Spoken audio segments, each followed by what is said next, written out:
I'm going to talk to you about something called the Digital Metroon. It should become clearer later, but largely this offers a new way of thinking about digital content. I shall also come on a little bit about what the Strategic Content Alliance does and how we're working on this.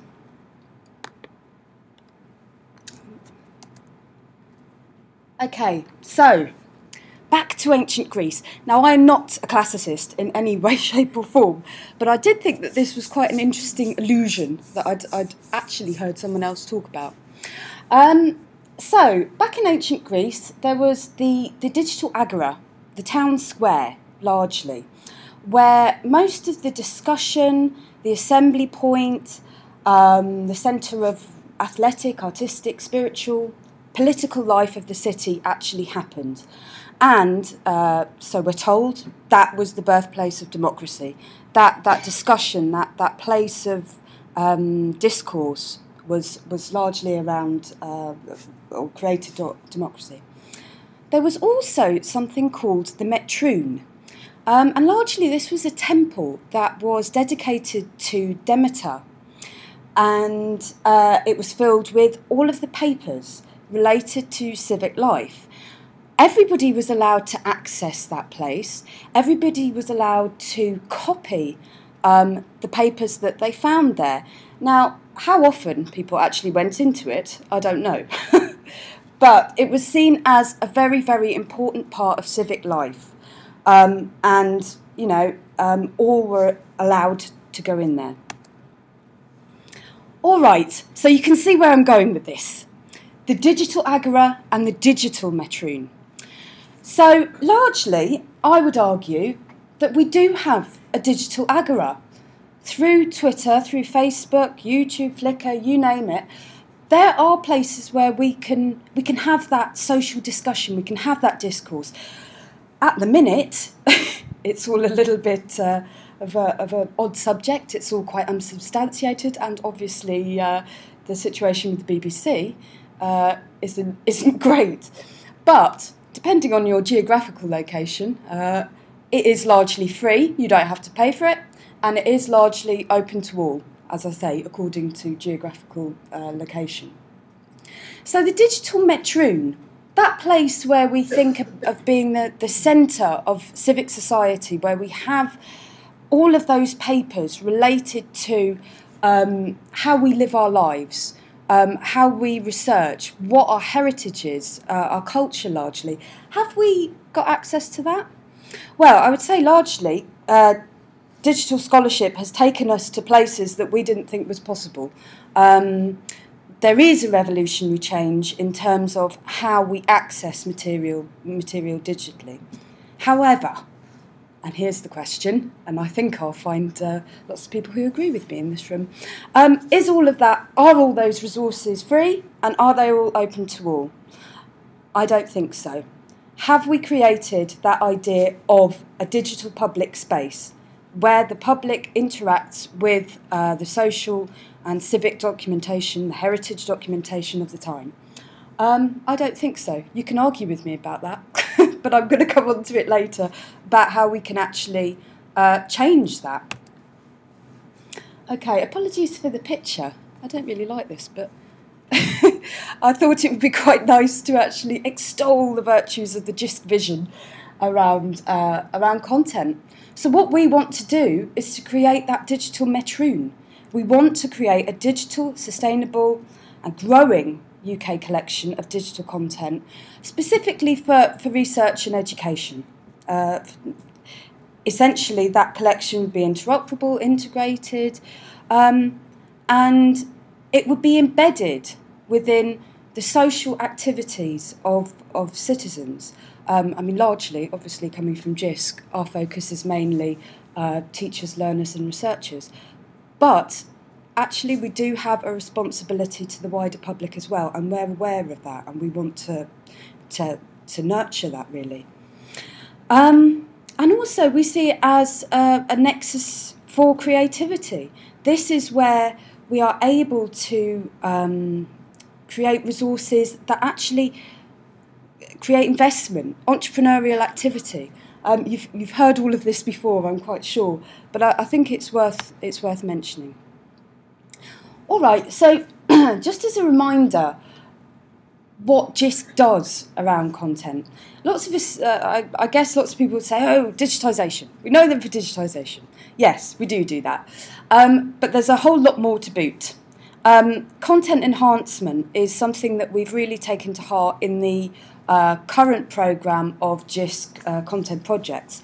So there's a strand that looks at open educational resources. There's a strand that looks at clustering some of those digitised resources so that you actually have added context around what that content is. We're interested in embedding it. More importantly, the days where you digitise a huge collection and go, oh, there you are, there we go. And I know it's often cited, but the New Opportunities Fund digitisation projects, some of them are languishing. I know Alistair's always telling me that you can find them and that the content is still there, but it certainly hasn't got very much context around it these days. So embedding that into teaching and learning is essential. Discoverability, I'll come on to that later, but anyone that's worked with Andrew McGregor will probably know an awful lot more about that. Innovation in terms of how we deliver content, how we sustain content. We've done, through the SCA work, an awful lot of work around how, I don't want to say revenue models, but how costs are managed around the creation and sustainability of digital content. The increasing institutional skills, that's a key part of our work and has always been largely embedded in everything that we do. I think from the early days of digitisation to today, that knowledge base has grown exponentially. And one of the things that we do best is partnerships and collaborations. Internally within JISC, but also, and this is the bit I'm going to come on to, is the external partnerships. I was talking about the JISC vision. We're not alone in any of this. An awful lot of organisation and individuals agree with this. So let's say the BBC, the British Library, Wellcome Trust, Arts Council, Heritage Lottery Fund. How do I know this? Well, because they're members of the Strategic Content Alliance. And they work with us to basically realise that vision, realise the vision of the Digital Metroon. And the interesting thing, I think, around the Strategic Content Alliance is that it actually provides a point at which universities are able to really to be involved in that dialogue, to push that dialogue forward, and to create this digital public space and to be the formators of that digital public space. All right, so I've talked about the Digital Metroon. Now, the idea of a digital public space is out there, and it's been widely articulated mainly through the BBC. But as I say, there are many exponents of this idea. And largely what it wants to do, and forgive me for reading this out, but it's a publicly held cultural and heritage media assets and data that can be found, connected together, searchable, machine-readable, open, accessible, visible, usable, right. So all of those things. And that's largely what I've heard in this room for the past day and a half. So I'm very heartened to see that, you know, most people would buy into this idea. And largely it's around creating almost, let's say, a ball of content which will allow users, individuals, institutions to add material and to also add context around that content and that data. The idea that you build on top of these aggregations isn't a new one, but really pushing that to its furthest boundaries should be what the digital public space is about.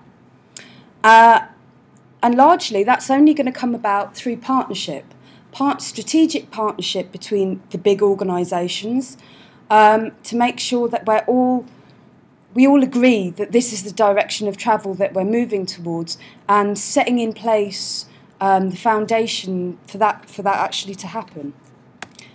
So, an example of where this has happened is a project called Chronicle, which was largely a digitisation project of the BBC Northern Ireland television news from the 60s and 70s. It's hosted at the BUFEC, which in itself is a massive coup. The BBC, as you may imagine, are quite proprietary about where their content goes. It does not leave their servers. They don't want it hosted anywhere else. And to be honest, because of the various issues around this project, they were pretty much forced into it because we couldn't get the technical architecture in place in time to be able to run off their servers. So we came up with a licensing agreement whereby that content was actually hosted somewhere else. Now that shows an incredible amount of trust from the BBC that they were willing to do that, but also that we had put the technology in place to make sure that it was entirely secure. So it was quite a pioneering project at the time. And the benefits in this, well, to be honest, when we all worked together, which was BBC, JISC, and the British University Film and Video Council, the digitisation costs were massively reduced. We had in-kind contributions from staff time. I mean, this was a very small pot of funding that actually went into this, but due to huge amount of goodwill from the BBC and the BUFEC and JISC actually, we managed to get a huge amount done. We reused the Bob interface. Bob is the Box of Broadcasts interface that's at the British University Film and Video Council. But we just reused it, we repurposed it, and it works very well. And most importantly, on a strategic level, well, it led to an MOU between JISC and the BBC to formalise this sort of work so that we could access some of those jewels from the BBC archive that they were finding it difficult to put online and to move it towards having access from UK HE and FE. So it was quite a coup, and it was one of the ways, it was kind of a forerunner for how we're going to deal with issues of the digital public space. All right, now, as you can imagine, this business of the digital public space is quite an involved piece of work, really. There are some points that I cannot even go near covering in this presentation, one of which is licensing. Everyone sighs in relief at that one.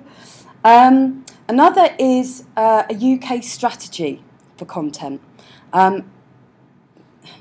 The digital public space is probably one of the most obvious ways of talking to our government about how we deal with all matters digital, and whether or not the government would be interested in not just the broadband, not just the pipes, not just Digital Britain, but actually copyright legislation, thinking about how funders are encouraged to work together in order to get to this digital public space. It's a bit of a minefield, but it is something that JISC and many others are looking into. And from a few presentations today, it sounds like this is something important to RLUK as well. So feel free to feed in. The other thing I can't talk about at the minute is sustainability. Not because I don't want to, because I haven't got time. So things I will cover, audience, content and scope, and I'll go a little way into possible technical models for this.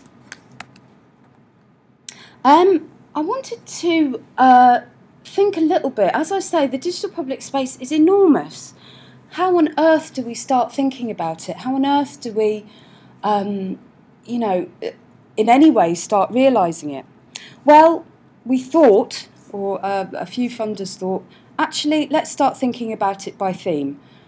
There's the First World War centenary that's coming up soon in 2014, and actually this provides a theme by which we think about all of these issues. So we think about a national strategy, we think about audience, sustainability, IP, accessibility, usage, all of those points within a kind of specific context, if you like. And because so many organisations and funders are working around this, it gives us an opportunity to think about coordination, sharing expertise, and making sure that there's less duplication in funding through the public purse. The other thing around World War I is actually that it has such resonance with not just teachers, learners, researchers, and it should be noted that the First World War is covered at every single point of your education, certainly in this country. But it's interesting to see that the public are, I mean, you only have to see Poppy Day this year and previous years to see that this has resonance, and this is something that we can actually make a real difference on. Hopping on to legacy, one of the things that we'd be interested in doing is, by this theme, saying this is how much public money was spent on this in terms of digital, and this is how much you got out of it. So it's very clear in terms of how we might be able to make some of those arguments around impact as well. It's also important, national identity, citizenship. It's a means of thinking about social inclusion as well. Because there's an interest in the First World War, you can actually, dare I say, tag on issues around digital literacy as well, and making, you know, trying to make the link between the two. So, World War I thought it was a really good quote that Stuart Lee from the University of Oxford made, and we said, okay, so we've got this theme, so what do you want for World War I? He went, well, we want every known piece of content relating to World War I in the world available digitally, for free, fully searchable, fully cross-linked, fully reusable, without any rights restrictions. I said, oh, that's great. And he said, yes, and we want every unknown piece of content related to World War I. I said, okay, we'll do that, that's fine, that's easy. So where did we start? Well, when confronted with this huge task,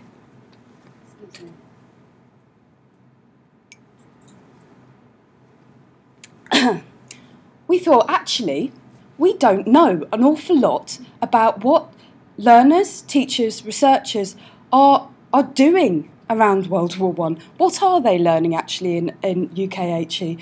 What are the big research priorities?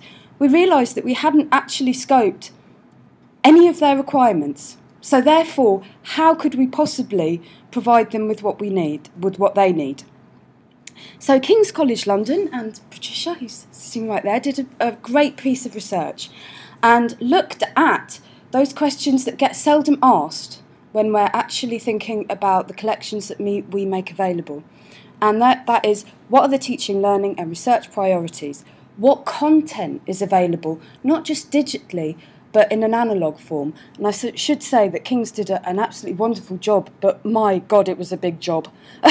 And I don't think we're at the end of it at all, by any stretch. This was an initial scoping study. Also, we were thinking about this idea of aggregation. Which resources, which World War I resources, A, fit with some of those teaching, learning and research priorities, B, could technically be included in some kind of aggregation, i.e. through the release of their metadata or APIs.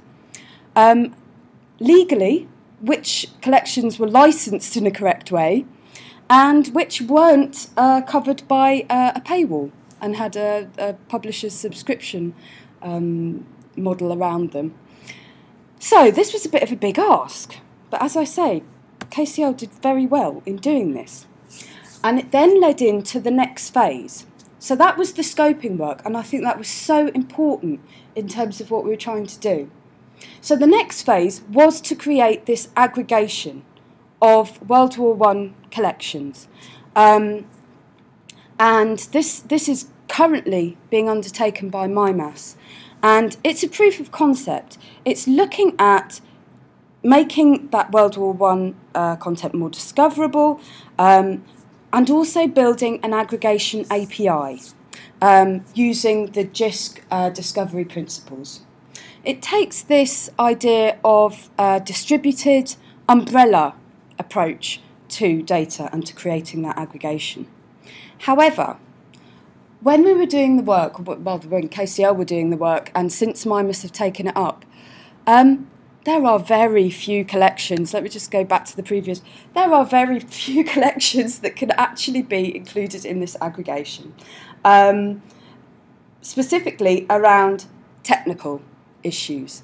The MyMass and the KCL team were looking at the availability of open data. Well, a lot of these collections did not have open data. They were looking for APIs.